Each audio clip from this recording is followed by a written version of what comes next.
Everybody, Chris Jolly. I'm the founder of NovaHoops.com, and I'm excited. It's Monday morning, number one, because I don't have to work my other job. Number two, it's basketball regionals time, and let's start with the 6C Occoquan. Now, this is a fun region for a lot of reasons. Everybody's in, 16 teams, every team from the Patriot District, every team from the National District is in this regionals. So that's going to be fun. You wonder if there'll be any upsets. Traditionally, a lot of teams, especially in the Patriot District, they'll finish near the bottom of the Patriot District, and then they'll come in the regionals and give somebody all they can handle. I don't know if that'll happen this year, but there's a lot of fun matchups. Let's talk about it now. If you look at the title picture in your page, you'll see the bracket there. The main story is Hayfield, the Hayfield Hawks. They're still undefeated. They've rolled through competition, and we're not talking just national district competition either. We're talking state of Virginia top competition, like John Marshall from Virginia. Nobody's been able to do anything with the Hawks. They're undefeated. They're the top seed in this region. They'll open up at home tonight, 7:30 against Robinson. Can anybody stop the Hawks? They're such a good team. If you haven't seen them yet, I highly recommend you going out and seeing them at some point during the postseason. Their starting five of Wheeler, King, Jones, Holloway, Pratt. I mean, they're an outstanding bunch of guys. But the thing about them is, even though they're talented, they absolutely play their roles beautifully. They do the little things. They all do the little things. They all do what they need to do to win. The team chemistry there is incredible. Hayfield is the clear favorite, and I would argue the entire state, much less regionals. However, it's no slam dunk that they even get the states in this, because Class 6, as you guys know, Northern Virginia is loaded with talented Class 6 teams. So let's look at it. The Patriot versus the National. Let's start with the matchups. On the left side of the bracket, you have Hayfield. They'll play Robinson. Their second round opponent, should they get past the one-win Rams, which they should, although Robinson has obviously a tendency to play tougher in the playoffs. It'd be a tall task, obviously, to go to Hayfield and get the win. They'll play Lewis and Woodson. Hayfield would in the second round, the winner of that game. Woodson at home in that game is the favorite in that game. They're a good team.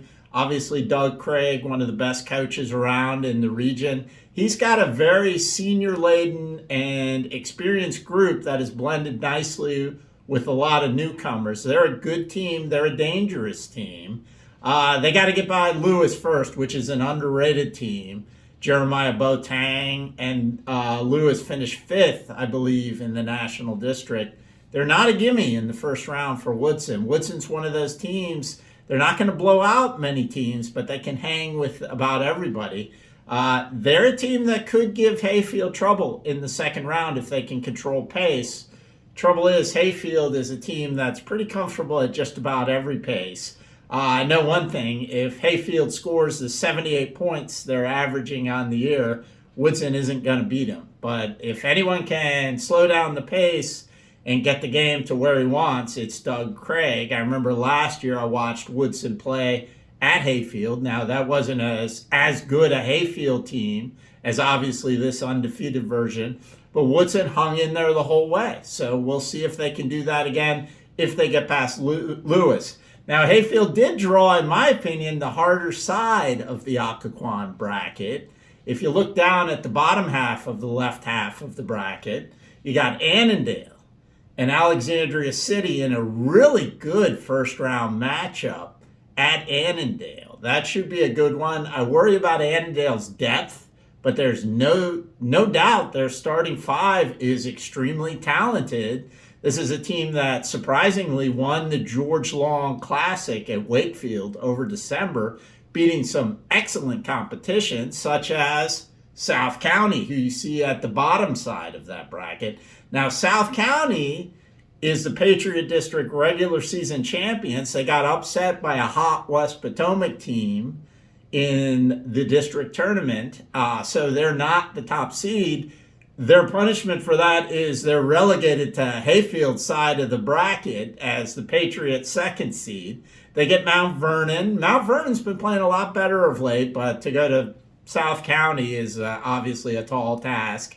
And then South County would get the winner of Alexandria City and Annandale, and both of those teams are very scrappy teams that can cause problems. Alexandria City's got a little bit of an experience gap where they've gotten better as the season's gone on, and they've pulled some nice wins in the Patriot District, but they're certainly not as experienced as some of the other teams they're going to face in this regional. Annandale's already proven they can get it done. So South County, even though they're talented and they gave Hayfield the best game, in my opinion, I think Centerville also gave Hayfield a very good game. But South County, I remember, lost only by 4 to Hayfield earlier in the year. They're a state contender, just like Hayfield.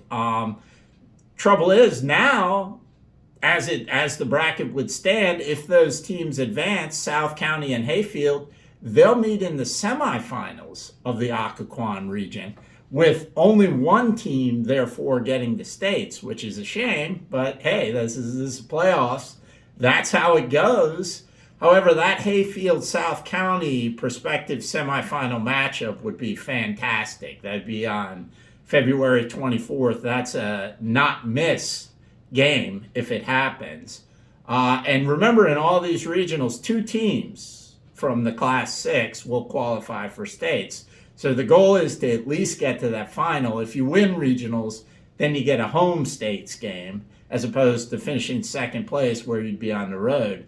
But the goal is just to get the states first. So Hayfield and South County on the left side of a very challenging bracket with teams like Woodson and Annandale and Alexandria City on that side of the bracket. It's not even a gimme Hayfield and South County get there. We'll see if it happens. That's certainly what the fans are expecting to happen. But at regionals, you just don't know. Now let's go to the right side of the bracket where West Potomac has finally arrived. They arrived a little bit late. We had them as definitely a threat to win the regular season in the Patriot District. They looked good in the offseason. They were a young team last year that started to get better and better last year. Turns out the learning curve, they needed a little bit longer to get where they needed to be. They finished 5th in the Patriot District, but they're a very good team, and we saw that before the season. We kind of knew they'd be in the mix.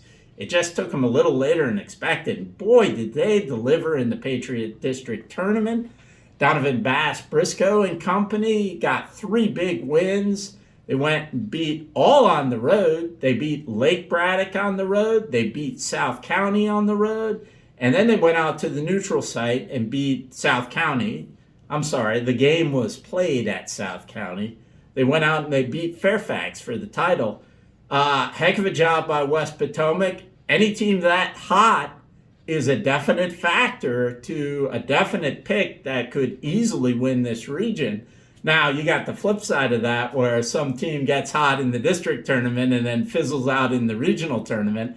I don't think so in this case. I think we pegged West Potomac maybe a little too early to come into their own. I think they've come into their own now. So I think they're definitely going to be a factor. They're on a good side of the bracket. They open up at home against Justice. In the second round, you have probably one of the most interesting first-round matchups in the first round, Lake Braddock and Falls Church. Now, Lake Braddock started, I believe it was 11-0 or 10-0, and they have not been great since. They finished 4th in the the Patriot District, but they've been losing a lot layly. If this was the NCAA tournament, they select teams based on their last 10 games. I think Lake Braddock is like 3-7 or 4-6 in their last 10 games. Now, if anyone can turn that around, it's the Bruins, who are well coached and are capable of anything in the postseason. But they've got a hard first round task in a team we've liked for a long time, Falls Church, that hasn't been completely healthy all year. But when they have been healthy, have played some good basketball.